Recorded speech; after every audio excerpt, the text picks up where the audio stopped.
하늘이 하나님의 영광을 선포하고 궁창이 그의 손으로 하신 일을 나타내는도다. 날은 나에게 말하고 밤은 밤에게 지식을 전하니 언어도 없고 말씀도 없으며 들리는 소리도 없으나 그의 소리가 온 땅에 통하고 그의 말씀이 세상 끝까지 이르도다. 하나님이 해를 위하여 하늘의 장막을 베푸셨도다. 아멘. 다 같이 자리에 들어가셔서 찬송가 8장 함께 찬송하시겠습니다.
전능하사 천지를 만드신 하나님 아버지를 내가 믿사오며 그 외아들 우리 주 예수 그리스도를 믿사오니 이는 성령으로 잉태하사 동정녀 마리아에게 나시고 본디오 빌라도에게 고난을 받으사 십자가에 못 박혀 죽으시고 장사한 지 사흘 만에 죽은 자 가운데서 다시 살아나시며 하늘에 오르사 전능하신 하나님 편에 앉아 계시다가 저리로서 산자와 죽은 자를 심판하러 오시리라.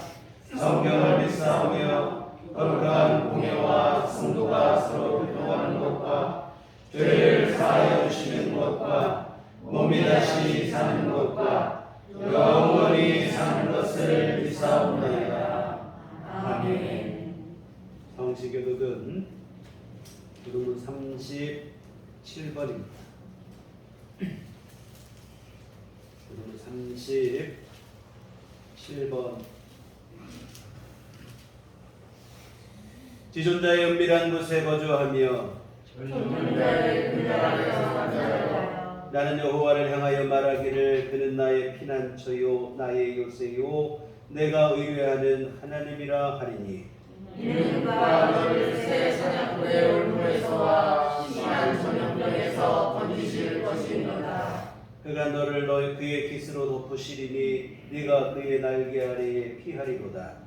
천명이 내 왼쪽에서 만명이 내 오른쪽에서 떨어지나 이 재앙이 네게 가까이 하지 못하리로다. 그가 너를 위하여 그의 천사들을 명령하사 내 모든 길에서 너를 지키게 하시니라. 하나님이 이르시되 그가 나를 사랑한즉 내가 그를 건지리라. 그가 내 이름을 안즉 내가 그를 높이리라. 아멘. 성경은 찬송가 2장입니다.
사랑의 하나님 아버지, 오늘도 저희들에게 새날을 주시에 감사하고 이렇게 살아있음에 감사하며 하나님의 자녀로 삼아주셔서 이 주일 예배에 참여하게 하심을 감사드립니다. 아멘.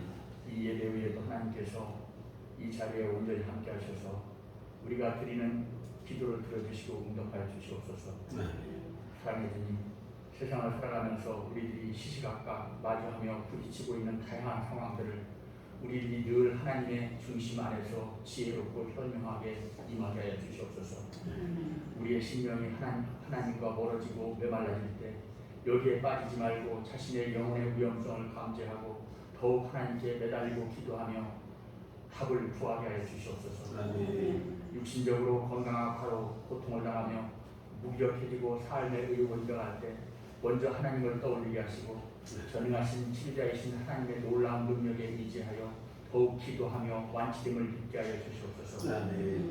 가족 간에 친구 동료 간의 분쟁과 불화로 우리의 심령이 상처를 받고 억울함을 받을 때 먼저 주님을 믿는 우리가 하나님께 간절히 기도하며 사랑과 화해의 마음으로 손을 내밀게 하시고 용서하게 하셔서 우리들의 일상들이 늘 화평과 평온함 속에서 더욱 하나님을 찬양하는 새로운 계기가 될 수 있도록 인도하여 주시옵소서.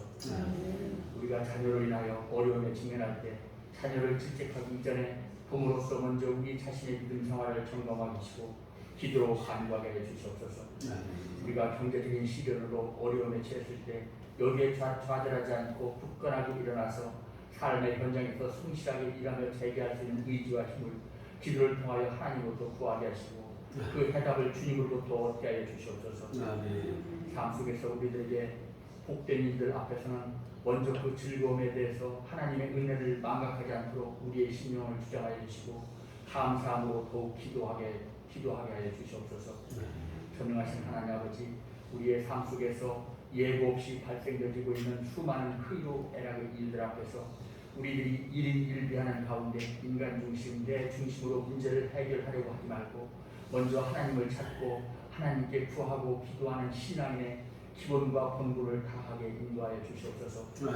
어떠한 고난과 고통 속에서도 그리고 어떠한 기쁨 속에서도 하나님을 중심으로 삼고 해답을 구하고 감사하게 하여 주시옵소서. 하나님께 대한 변함없는 믿음과 신실한 기도만이 우리가 험한 세상다리 속에서 승리할 수 있는 지름길임을 다시금 깨닫게 해 주시옵소서. 사랑해 주님, 우리들 교회와 교우들을 늘 눈동자처럼 사랑하여 주시고 기억하여 주시옵소서. 약하고 부족한 점은 채워주시고 질책하여 주시되 잘한 일은 칭찬하여 주시고 축복하여 주시옵소서. 우리들 교회 교우들 사정을 잘 아시는 주님이시오니 각자의 형편에 따라 주님이 세심하게 살피시고 도와주시옵소서. 여러 가지 어려움 속에서도 사역에 수고하시는 목사님과 우리들 교회 위에도 그 분량대로 하나님의 은혜의 축복이 넘치게 하셔서 하나님의 기도하는 집이 세월의 흐름과 함께 더욱 성하고 부흥되게 인도하여 주시옵소서.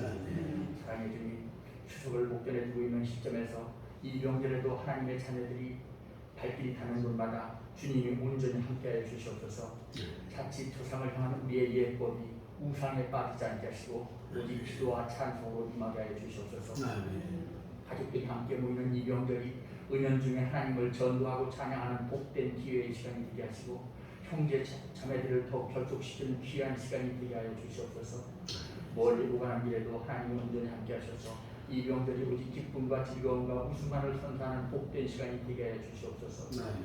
멈출 줄 모르는 전염병으로 인하여 우리 교우들이 어려움에 처하지 않도록 주님께서 보호하시고 건강하게 살펴주시옵소서. 주님 또한 간절히 간과하옵기는 우리 한반도에 북상 중인 강력한 태풍의 진로를 하나님께서 변명하게 하시고 그 세력을 약화시켜서 우리들 교회 가족들과 국민이 피해가 없도록 하나님께서 도와주시옵소서. 이제 목사님을 통하여 주님의 말씀을 듣고자 합니다. 먼저 우리의 귀와 영을 활짝 열어주셔서 하나님의 말씀을 듣고 이를 삶 속에서 이행할 수 있도록 축복하여 주시옵소서. 목마를 사슴이 물을 찾듯이 간절한 마음으로 하나님의 말씀을 사모하며 우리의 심령 안에 담아갈 수 있도록 인도하여 주시옵소서. 주신 말씀이 우리의 앞으로의 생활 속에서 지침이 되고 지혜가 되며 하나님 자녀다움을 스스로 자랑스럽게 드러낼 수 있도록 인도하여 주시옵소서. 이 모든 것들을 전적으로 주님께 의지하고 사랑이 많으신 예수님 이름으로 간절히 기도드립니다. 아멘.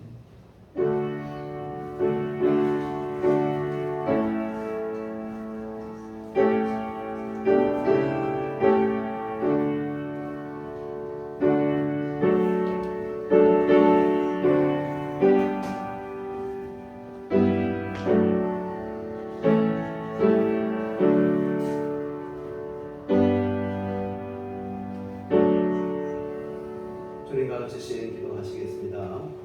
하늘에 계신 우리 아버지여, 이름이 거룩히 여김을 받으시오며 나라의 마옵시며 뜻이 하늘에서 이룬 것 같이 땅에서도 이루어지이다. 오늘날 우리에게 원하는 음식을 주옵시고 우리가 우리에게 죄 지은 자를 사하여 준 것 같이 우리의 죄를 사하여 주옵시고 우리를 시험에 들게 하지 마옵시고 하나님께서 구하옵소서. 내게 나라와 권세와 영광이 아버지께 영원히 싸움나이다. 아멘. 시간 배우신 하나님 말씀은 성경 신명기 28장 1절에서 14절까지 말씀 보시도록 하겠습니다. 신명기 28장 1절부터 14절까지 말씀 나같이 한 목소리로 합독하시도록 하겠습니다. 내가 내 하나님 여호와의 말씀을 삼가 듣고 내가 오늘 내게 명령하는 그의 모든 명령을 지켜 행하며 내 하나님 여호와께서 너를 세계 모든 민족에게 뛰어나게 하실 것이라. 내가 내 하나님 여호와의 말씀을 청종하며 이 모든 복이 내게 임하며 내게 이르리니 성읍에서도 복을 받고 들에서도 복을 받을 것이며 내 몸의 자녀와 내 토지의 수산과 내 짐승의 새끼와 소와 양의 새끼가 복을 받을 것이며 내 방주리와 떡반죽 그릇이 복을 받을 것이며 내가 들어와도 복을 받고 나가도 복을 받을 것이니라. 여호와께서 너를 대적하기 위해 연한 적군들을 네 앞에서 패하게 하시리라. 그들이 한 길로 너를 치러 들어왔으나 네 앞에서 7길로 도망하리라. 여호와께서 명령하사 내 창고와 내 손으로 하는 모든 일에 복을 내리시고 내 하나님 여호와께서 내게 주시는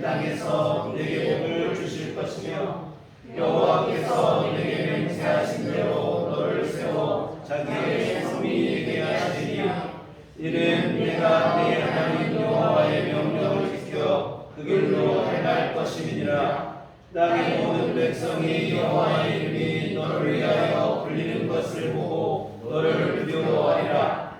여호와께서 내게 주리하고 내 조상들에게 맹세하신 땅에서 내게 복을 주사 내 몸의 소생과 가축의 새끼와 토지의 소산을 많게 하시며 여호와께서 너를 위하여 하늘에 아름다운 보호를 여시사 내 땅에 때를 따라 비를 내리시고 내 손으로 하는 모든 일에 복을 주시리니 내가 많은 민족에게 복을 주시라도 너는 꾸지 아니할 것이요 여호와께서 너를 머리가 되고 꼬리가 되지 않게 하시며 위에만 있고 아래에 있지 않게 하시리니 오직 너는 내 마음을 내게 명령하는 내 하나님 여호와의 명령을 듣고 지켜야 하며 내가 오늘 너희에게 명령하는 그 말씀을 따라 좌우라 치우치지 아니하고 다른 신을 따라 섬기지 아니하면 이와 같으리라.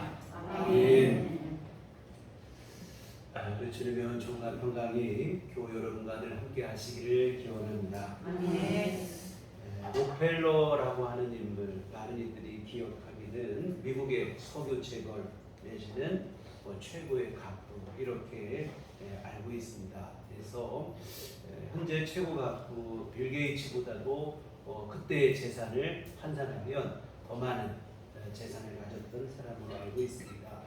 그런데 교회와 성도들은 거기서 더 나아가서 이 사람은 11조를 통해서 하나님께 이와 같은 복을 받은 인물로 이렇게 알려져 있습니다. 록펠러 재단의 경우 11조를 재단에 계산하는 전담 직원만 해도 40명이나 되었을 정도라고 합니다. 그러다 보니 11조에 대한 설교를 하다 보면 단골 예화로 등장하는 인물이 록펠러가 되어지죠. 그런데 여러분, 우리가 이처럼 알고 있는 것과 그의 실상은 조금 다른데요. 물론 그가 부자였던 것은 분명한 사실입니다. 또한 엄청난 액수의 11조를 드린 것도 사실이에요. 그러나 그는 성경이 말하는 진정한 의미의 11조를 드린 믿음의 사람은 아니다 하는 사실입니다. 설교 예화로 등장하며 우리가 본을 받을 만한 그러한 믿음의 인물로는 적합하지 못합니다. 왜 그런가 하면 록펠러는 수단 방법을 가리지 않고 경쟁 기업을 인수합병하는 아주 무서운 야심가였습니다. 또한 자신의 목적을 위해서는 노동자의 목숨 정도는 아무것도 아니라고 생각했던 악덕 기업주의이기도 했어요. 저임금과 열악한 노동 환경에 시달리던 노동자들이 파업을 하니까 무력으로 진압을 했는데 그 과정에서 무려 40여 명의 사람들이 목숨을 잃기도 했을 정도입니다. 철저한 독과점으로 미국 내 석유 유통량의 95%를 독점하기도 했고, 그래서 우리가 알고 있는 것처럼 깨끗한 양심, 믿음으로 11조를 드린 그러한 인물은 아닌 것 같아요. 11조를 어찌 보면 축복의 계약금 내지는 마중물 정도로 생각을 했던 철저히 계산적인 야심가라 이렇게 볼 수 있겠죠. 정말 그가 하나님의 주권, 진짜 하나님의 주권을 인정하며 진정한 11조를 드린 인물이었다면 하나님의 명령에 따라 이웃을 사랑하는 일을 실천하였겠죠.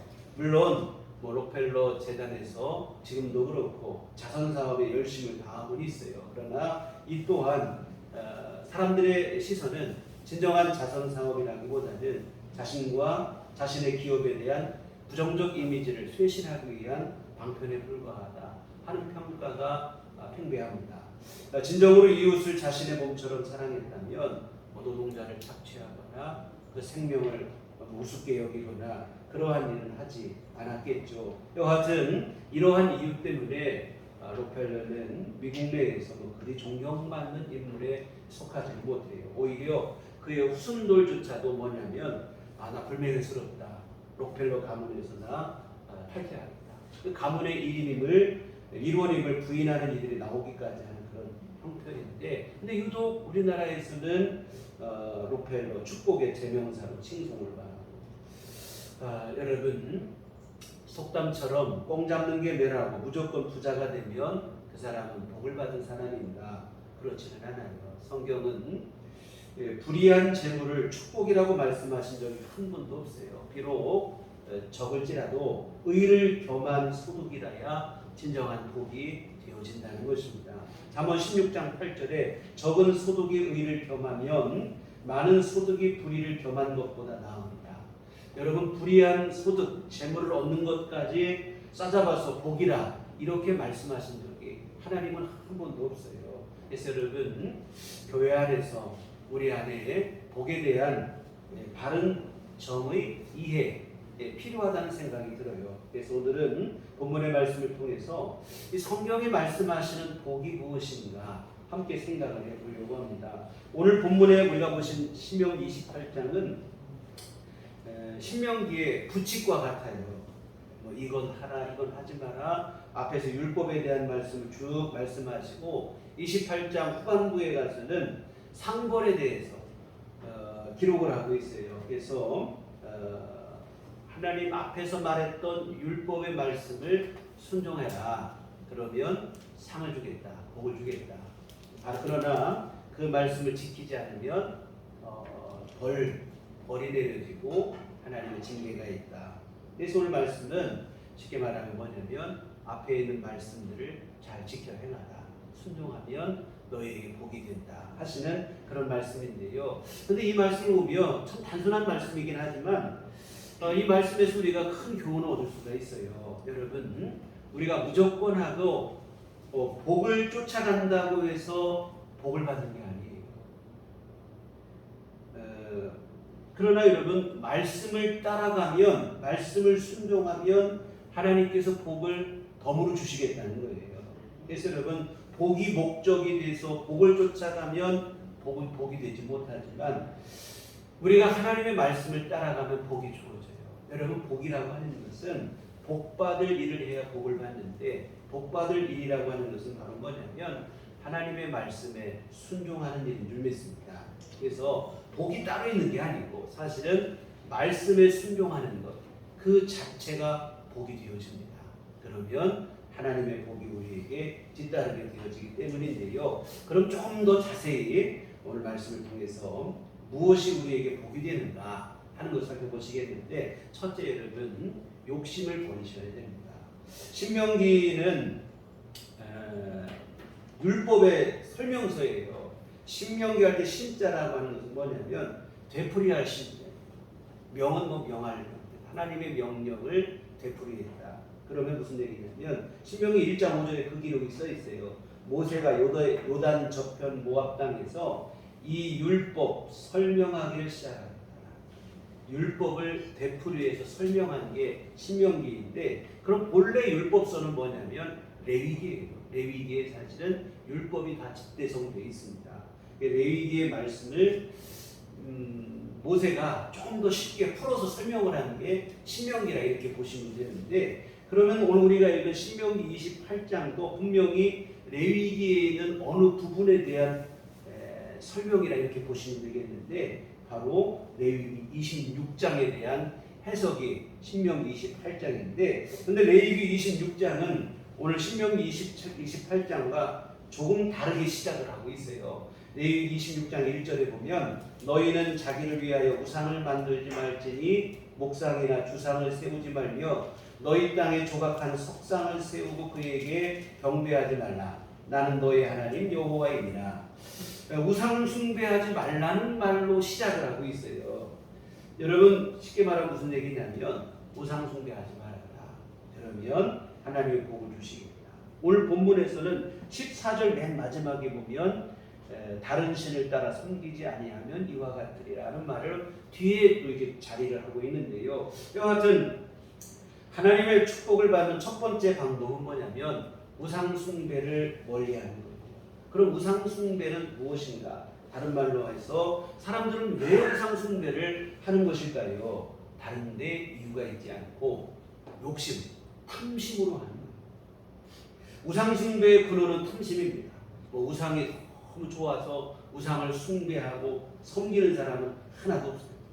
그냥 누구에게 자기에게 복을 준다고 하니까 섬기는 거예요. 그래서 우상 숭배라는 말을 하다 보면 항상 같이 따라붙는 단어가 있어요. 뭐냐면 자기를 위하여. 자기를 위하여 우상을 만들지 말지니 이렇게 했어요. 자기를 위해서 우상을 만들고 우상을 섬기고 한다는 거예요. 그 우상 숭배하는 사람들의 그 심리의 가장 밑바닥에 있는 감정은 바로 뭐냐면 탐심이라 이 말입니다. 그래서 바울 사도께서는 탐심이 곧 우상 숭배라 이런 얘기를 했습니다. 결국 우상 숭배하지 말라는 얘기는 다른 말로 하면 탐심, 욕심을 버리라 이런 얘기가 되어지겠죠. 여러분 복하면 우리가 자꾸 복에 대한 욕심이 먼저 막 우리는 떠올라요. 근데 여러분 진짜 복이 내 것이 되려면 욕심을 버려야 복을 우리가 주님으로부터 받게 되어지는 줄 믿습니다. 왜 그런가 하면 지금 말씀 똑같은 거 되풀이에 대한 얘기가 되겠지만 욕심을 가지고 있으면 반드시 우리가 우상 숭배하게 돼 있어요. 복은 하나님으로부터 내려오는데 욕심을 가지고 있으면 사람들은 우상에게 달려가요. 왜? 우상이 복을 준다고 하면 미련 없이 하나님도 떠나는 거예요. 어리석은 선택이죠. 하나님 떠난 인생에게 어떠한 복도 은혜도 존재하지 않습니다. 그래서 탐심과 우상 숭배는 결국 스스로 자기를 무너뜨리는 일이 되지 자기에게 절대로 복이 되지 않습니다.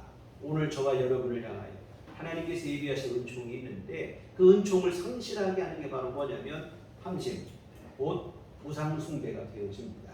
그리고 탐심이 문제가 되는 또 다른 이유가 있어요. 여러분 탐심은 하나님께서 우리에게 주시고자 하시는 진정한 축복의 가치를 또한 인식하지 못하게 해요.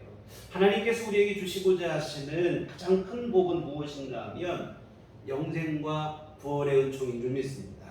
하나님 나라에서 영원한 생명을 누리게 하시는 이게 사실은 하나님이 우리에게 주시는 복의 본질이 되어집니다.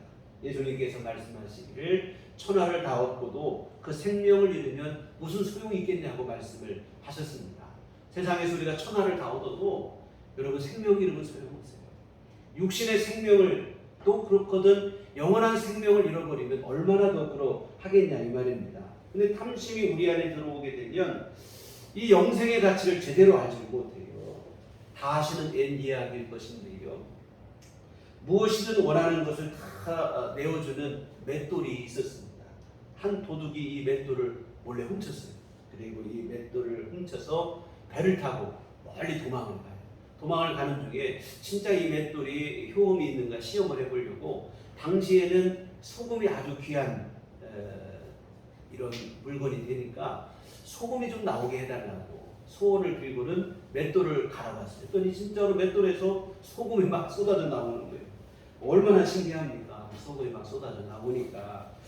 그래도 소금을 팔아서 내가 큰 돈을 벌 수 있겠구나 그런 생각이 드니까 너무 신이 난 나머지 이 도둑이 불어나는 소금에 배가 가라앉았는지도 모르고 그냥 맷돌을 계속 돌려대는 거예요. 계속 돌려대다 보니까 결국에는 산더미같이 쌓인 소금 무게를 견디지 못하고 배가 그만 가라앉고 말아버렸고 그 소금 때문에 바닷물이 짜졌다 하는 이러한 옛날 이야기입니다. 근데 여러분 말도 안 되는 옛날 얘기이지만 우리에게 교훈하는 바가 있어요. 탐욕이 얼마나 무서운가 하는 사실입니다. 탐심이 우리 안에 들어오게 되면 죽을 줄도 모르는 거예요. 탐심이 우리에게 죽음을 불러온다 이 말입니다. 탐욕이 우리 눈에 가득하게 되면 돈과 명예와 성공밖에는 보이지 않아요. 그보다 더 중요한 생명의 가치를 알지 못합니다. 돈이면 그만인 거예요. 결국 하나님께서 우리에게 진짜로 주시고자 하시는 영생의 축복을 얻지 못하게 되어집니다. 예수님 앞에 한 젊은 부자 관원이 나왔어요. 젊고 그 사람은 부자이고 관원이고 이 부러울 것이 없는 조건을 갖고 있는 사람이죠. 근데 예수님께 그 사람이 물어요. 예수님 어떻게 하면 내가 영생을 얻겠습니까? 예수님이 계명을 지키라. 했더니 나는 어릴 때부터 그런 계명은 잘 지키고 있었다. 이렇게 대답을 해요. 그래서 예수님이 뭐라고 하시냐면 그러냐? 그러나 너에게 아직까지 한 가지 부족한 것이 있다. 뭐냐면 내 재산을 팔아서 가난한 자들에게 좀 나눠줘라. 그러자 이 부자가 돈이 많으니까 고민이 되는 거예요. 그래서 예수님 말씀을 듣고도 영생을 얻는 길이 무엇인지를 알고도 그냥 예수님 길을 떠나고 말았어요. 영생에 대한 관심을 갖고 있었어요. 그러나 그 가치를 정확하게 알지 못하니까 돈보다 사실은 영생이 더 귀한데 그 가치를 몰라요. 욕심에 눈이 가리니까 결국은 예수님 앞에까지 와요. 어쩌면 예수님 앞에까지 왔으니까 주님이 주신 구원의 은총, 천국문 앞에까지 왔다가 되돌아가는 꼴이 되고 말았다고 하는 사실입니다. 이게 주님이 말씀하십니다. 부자가 천국에 들어가기가 얼마나 어려운지 낙타가 바늘길을 통과하는 것보다 더 힘들다고 하십니다. 물론 부자라고 돈 있는 사람 다 말하는 것은 아니겠죠. 돈에 대한 지나친 욕심을 가진 사람을 말하겠는데 천국을 얻기가 어렵다는 거예요. 왜 그런가 하면 현실주의자가 되기 때다 보니까 아직 들어가 보지도 않은 천국을 내가 어찌 알고 내 지금 손에 쥐고 있는 돈을 내가 어찌 내려놓겠느냐. 못 내려놓죠. 영생의 진리를 깨닫지 못하고 주님이 주시는 영생의 그 가치를 알지 못한다 이 말입니다. 욕심을 버려야 우리가 진짜 복을 받는다는 게 바로 이 이야기입니다.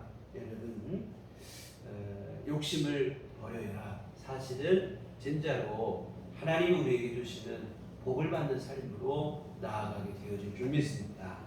두 번째로는 들어야 된다는 거예요. 들을 끼가 있어야 됩니다. 오늘 본문 1절을 한번 보시면 내가 내 하나님 여호와의 말씀을 삼가 듣고 이렇게 되어 있어요. 그 13절 하반절에도 보시면 내가 오늘 내게 명령하는데 하나님 여호와의 명령을 듣고 이렇게 되어 있습니다. 하나님의 말씀을 잘 들어야 돼요. 근데 하나님의 말씀은 언제 들리느냐? 욕심을 버릴 때 들린다 이 말입니다. 아까 말한 것처럼 욕심을 갖고 있으면 하나님 말씀이 들어오지가 않아요. 욕심은 세상의 원칙이에요. 세상의 원리. 마귀 사탄의 원리라 이 말입니다. 욕심이 내 안에 들어와 있으면 하나님 말씀 들어도 한 귀로 듣고 한 귀로 흘러갈 뿐이지 내 마음속에 하나도 남지 않게 된다 이 말입니다. 이 욕심이 많으면 하나님의 말씀이 들려지지 않아요. 예수님은 귀하신 진리를 말씀하실 때마다 사람들이 딴 데 관심이 있으니까 예수님이 설교를 하시는데도 은혜가 못 받는 거예요. 참 요즘 말하면 참 이거 희한한 일이죠. 여러분 뭐 설교를 했는데 은혜를 못 받으면 참 이거 힘든 일인데 예수님이 곧 말씀이시고 진리가 되시고 생명이 되시는데 그런 예수님께서 설교를 하시는데 은혜가 안 되는 거예요. 사람들이 못 알아들어요. 그때 예수님 무슨 얘기를 하시냐면 들을 귀 있는 자들은 들을지어다. 이 말씀을 하시는 거예요. 아무리 좋은 말씀, 복이 되는 말씀이 있다 할지라도 들을 귀가 없으니 소용이 없다는 거예요. 여러분 복을 쫓아가면 아까 말씀드린 것처럼 복을 받지 못해요. 그러나 말씀을 쫓아가면 복을 받습니다. 복이 여러분을 따르는 삶이 그때 주어져요. 그래서 오늘 말씀에서 첫째로 말씀을 우리가 따라가야 되는데 말씀을 들으라 하는 얘기입니다. 그러면 그 말씀이 여러분에게 복을 주는데 2절에 보면 내가 내 하나님 여호와의 말씀을 청종하면 이 모든 복이 내게 임하며 내게 이르리니 이렇게 되어 있어요. 말씀을 듣고 그 말씀을 쫓아가면 복이 여러분을 따르게 될 것이다 이렇게 되어 있습니다. 정말 중요한 원리입니다. 여러분 수학 문제 학생들이 수학 문제를 풀게 되면 답만 외워서는 문제를 풀 수 없어요. 뭐 다른 암기 과목은 뭐 외우면 되지만 수학은 답을 인다고 해서 되는 게 아니고 공식을 외워야 돼요. 공식을 외우고 그 공식에 정해진 숫자를 대입을 해야 원하는 답이 나온다 이 말이죠. 답만 외워서는 안 되죠. 공식을 알고 원리를 알아야 돼요. 근데 여러분 하나님께 우리가 복을 받는 삶도 마찬가지입니다. 성경이 말하는 복의 원리를 알고 그래야 우리에게 복이 되어지는데 성경이 말하는 복의 원리는 복만 쫓아간다고 되는 게 아니고 말씀을 쫓아가라는 거예요. 그러면 복이 여러분을 따라오게 된다는 사실입니다. 정말 여러분 예수님 말씀하신 것처럼 들을 귀 있는 자는 듣기를 원합니다. 말씀 속에 복이 있는 거예요.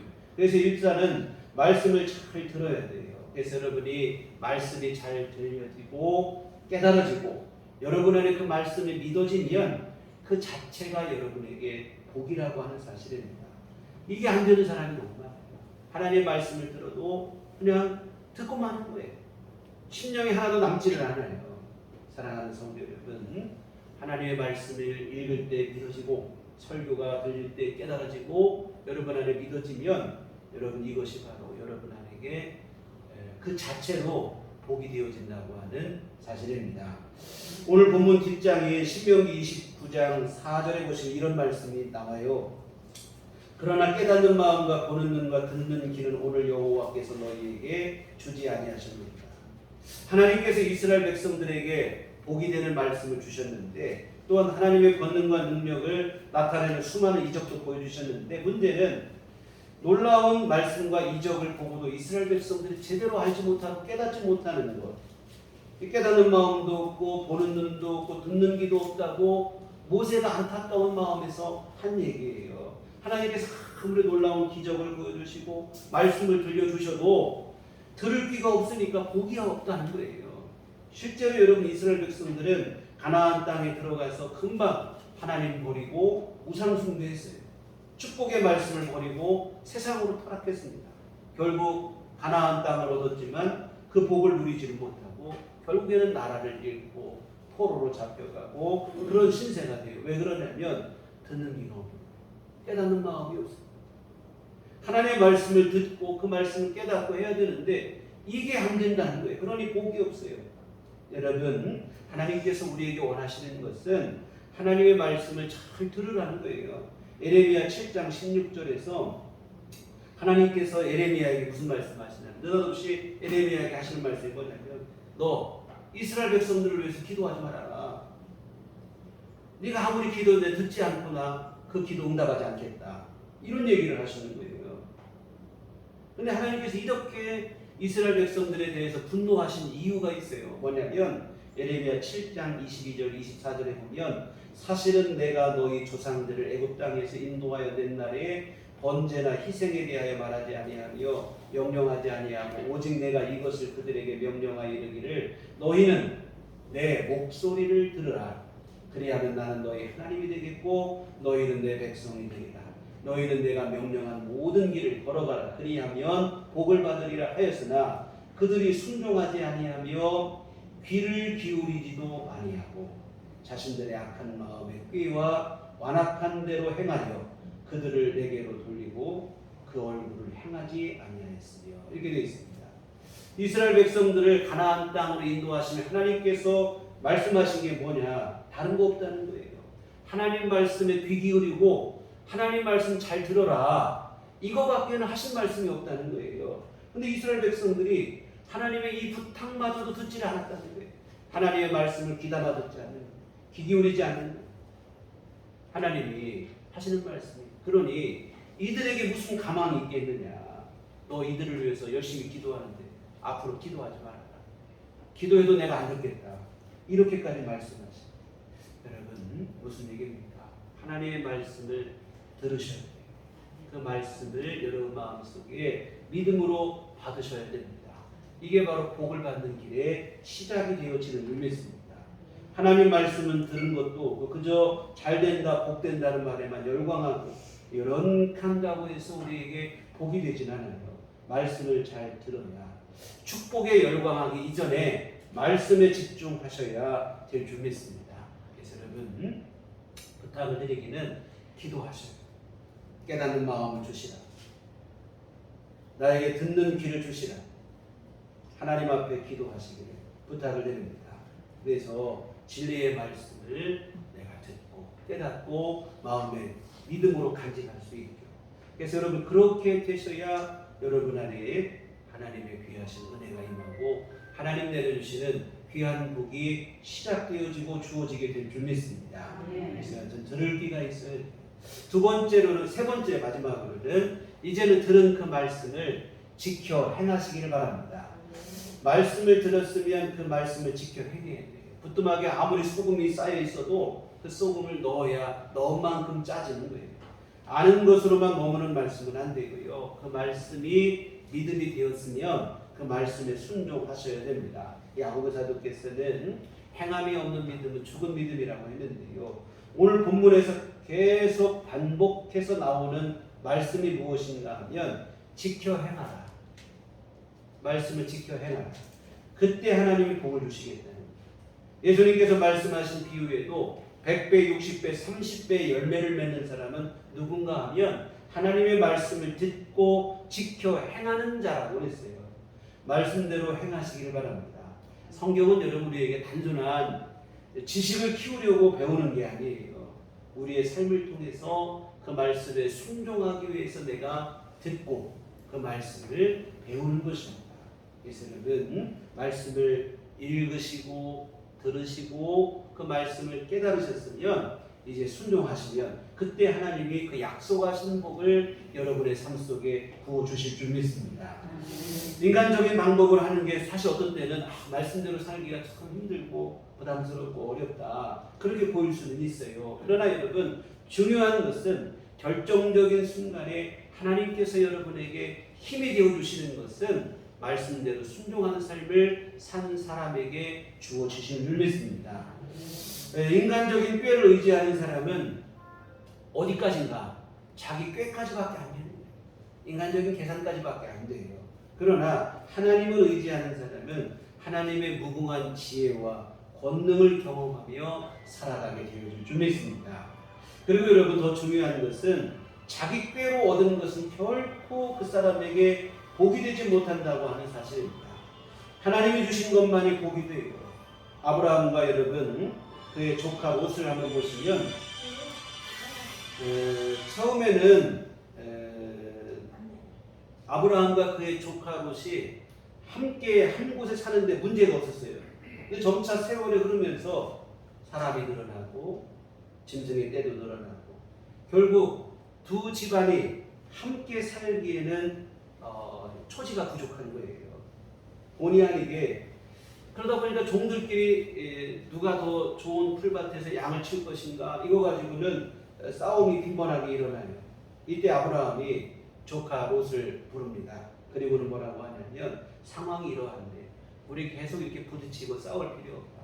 우리 경계를 조정하자. 그래서 서로 지금까지 네 땅 내 땅 없이 살았지만 이제 경계를 조정하자 하면서 아브라함이 뭐라고 하냐면 네가 좋은 땅을 먼저 선택하라. 네가 동쪽으로 가면 나는 서쪽으로 가. 네가 서쪽으로 가면 나는 동쪽으로 가겠다. 그러자 롯이 사실 삼촌이 이런 얘기를 하면 그래도 내가 어떻게 먼저 선택하겠냐. 어른이 먼저 선택하라고 해야 되는데 딱 보더니 자기가 좋은 땅을 얼른 선택을 하는 거예요. 보니까 물이 많고 좋은 땅이다 보니까 자기가 먼저 얼른 그 땅을 양채같이 선택을 합니다. 결국 아브라함은 상대적으로 안 좋은 땅을 선택하게 되어지죠.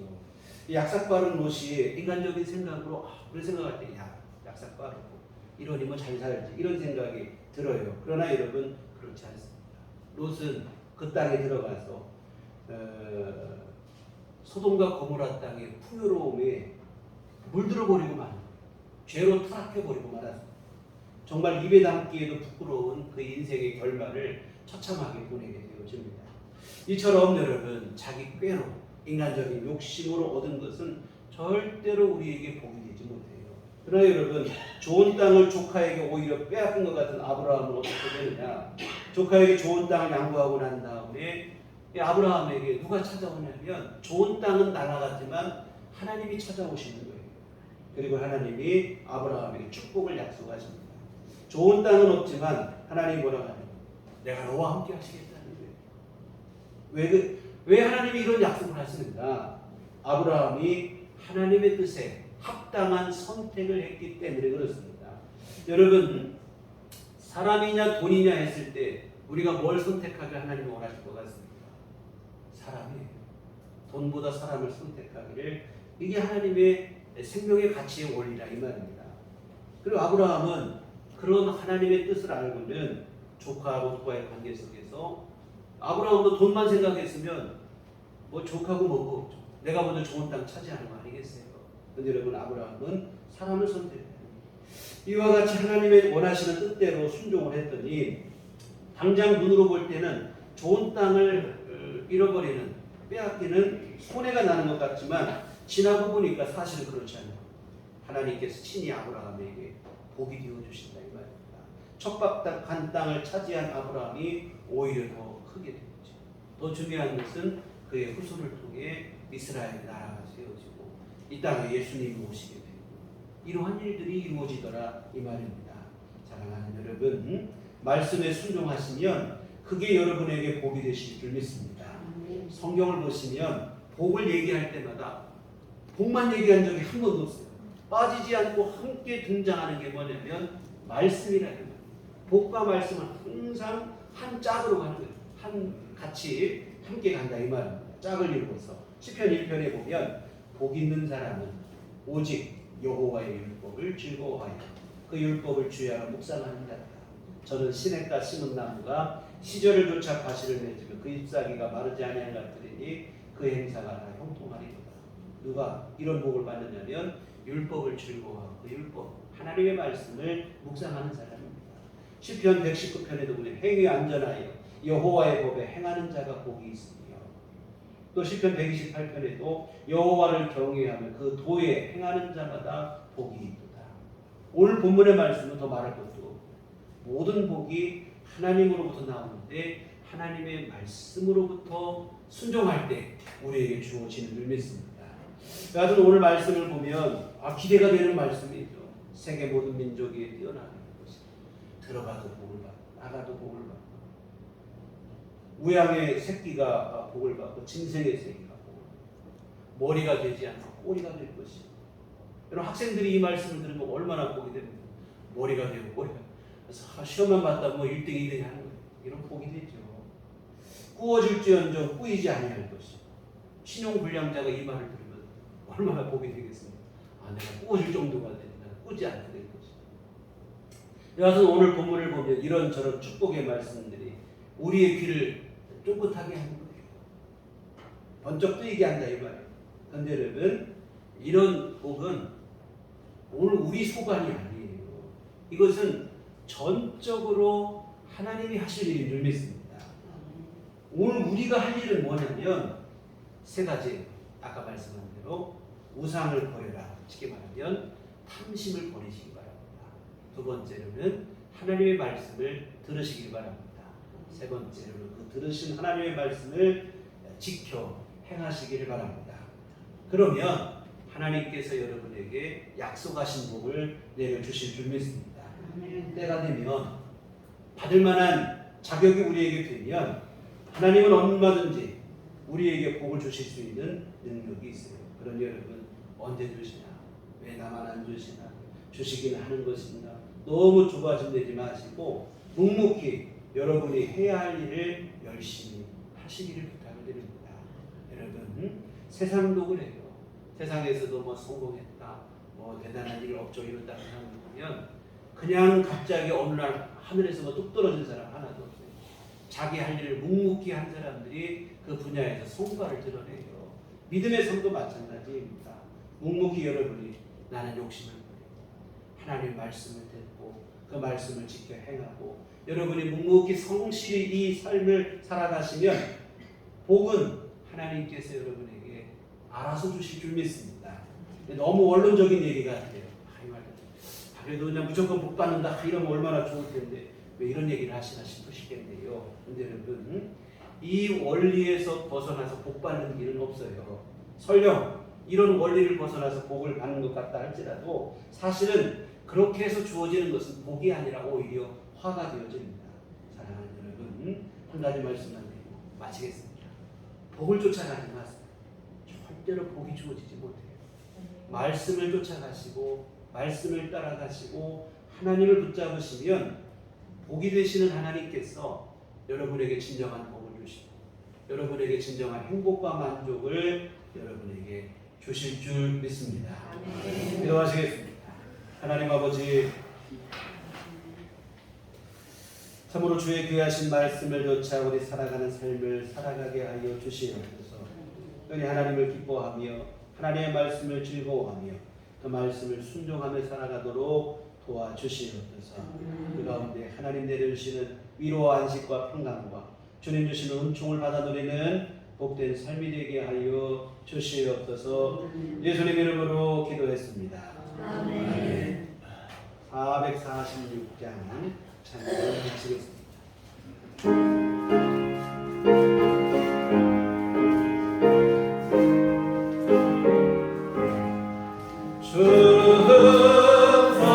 성회는 감개 끝없거나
좋으신 아버지, 은혜와 사랑을 감사합니다.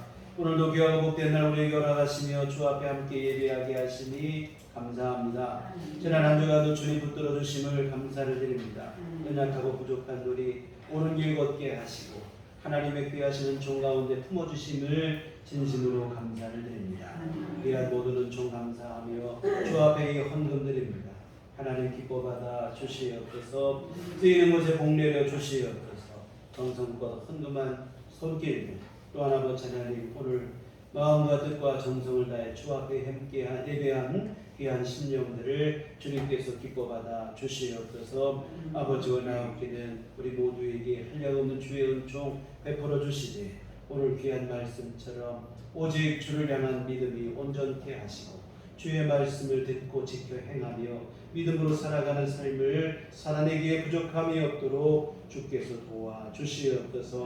하나님 우리 타락한 육신의 본성이 불쑥불쑥 일어나 욕심과 세상에 대한 욕망으로 물들을 삶을 살아갈 때가 있습니다. 주여 우리를 긍휼히 여겨 주시옵시고 아버지 하나님 욕심이 아니라 주를 향한 열심을 품게 하여 주시옵소서. 세상에 대한 욕망이 아니라 하늘 향한 소망을 품게 하여 주시옵시고 더욱 주로 의지할 수 있는 믿음으로 살게 하여 주시며 아버지 하나님 세상에 기대어 살기보다는 하나님 주시는 성실하시고 신실하신 주의 은총에 의지하며 우리 삶을 살아가게 하시고 주신 바 귀한 은혜에 자족하며 감사할 줄 아는 삶을 살아갈 수 있도록 도와주시옵소서. 또한 원하옵기는 육신의 강건함도 주께서 허락하여 주시옵소서. 아버지 하나님 돌보신 가운데 건강 누리게 하시고 아버지 하나님 주시는 새 힘으로 우리 일상적인 모든 생활의 활동에 불편함이 없게 하여 주시옵소서. 먹고 마시고 행하고 일하고 하는 모든 일들이 불편함 없도록 하나님께서 건강을 내려주시기를 간절히 바라옵고 기도하옵나이다. 아버지 하나님 또한 우리의 필요한 모든 것도 주님이 채워주심으로 주의 돌보심 가운데서 근심 없는 삶이 될 수 있도록 하나님 은혜를 내려 주시옵소서. 아버지 하나님 또 앞으로 한 주간 살아갈 때도 주님께서 우리를 옳은 길 걷게 하시고 하나님의 귀하신 말씀 가운데서 복된 길 걸어갈 수 있도록 우리 손 붙잡고 우리 삶을 이끄시고 인도하여 주시옵소서. 예수님 이름으로 기도하옵나이다. 아멘. 네, 교회 소식 시간입니다. 우리 서로 인사할 때 주님만 바라봅시다. 네, 금주는 성경음을 드리는 주일입니다. 그리고 뒤에 로비에 보시면 한가위 예배문이 준비되어 있습니다. 이번 주 토요일이 명절 당일이 되어지더라고요. 가족과 함께 모이셔서 예배 드릴 수 있도록 예배문이 준비되어 있으니 꼭 가지고 하셔서 아침이든 아침 시작이 좋겠죠. 식사 전에 함께 예배를 드리시고 같이 가족과 함께 즐거운 한가위 명절 되시기를 부탁을 드립니다. 그래서 오고 가시는 길도 안전하시고 또 이게 태풍도 있고 여러 가지 있다고 하는데 같은 즐거운 명절 가족과 함께 보내시기 위해서 기도하도록 하겠습니다. 그리고 명절 기간 동안은 새벽 기도회를 쉬도록 하겠습니다. 네, 교회 밖의 집회와 성경 공부 참여를 통하고 교회 중심으로 건강한 신앙생활을 함께 이루어가시면 좋겠습니다. 오늘 또 교회를 처음 방문해 주신 분이 계신데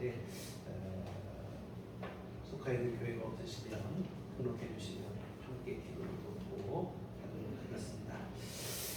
우리 다 같이 자리에서 일어나셔서 평안을 너에게 주노라 서로를 축복하시며 함께 찬양하시겠습니다.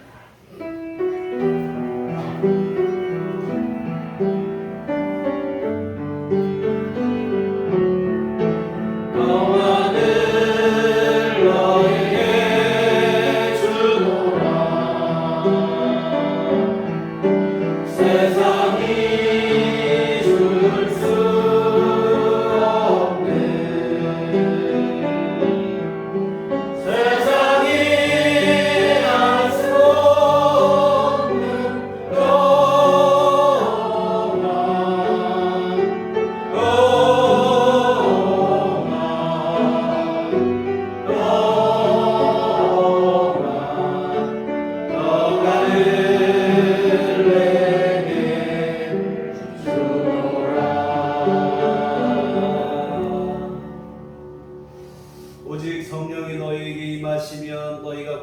받고 예루살렘과 온 유대와 사마리아와 땅끝까지 이르러 내 증인이 되리라. 우리가 주의 증인이 되겠습니다. 이제는 우리 주 예수 그리스도의 구속의 은혜와 하나님 아버지의 극진하신 사랑하심과 성령님의 이름을 통역사 감화 감동 충만하시니 주의 피로 세우신 우리들 교회 위에와 오직 주의 말씀을 듣고 그 말씀을 지켜 행하기를 소원하고 다짐하는 주의 모든 자녀들의 심령과 가정과 삶과 일터 위에 지금부터 영원토록 함께 계시기를 간절히 축원하옵나이다. 아멘.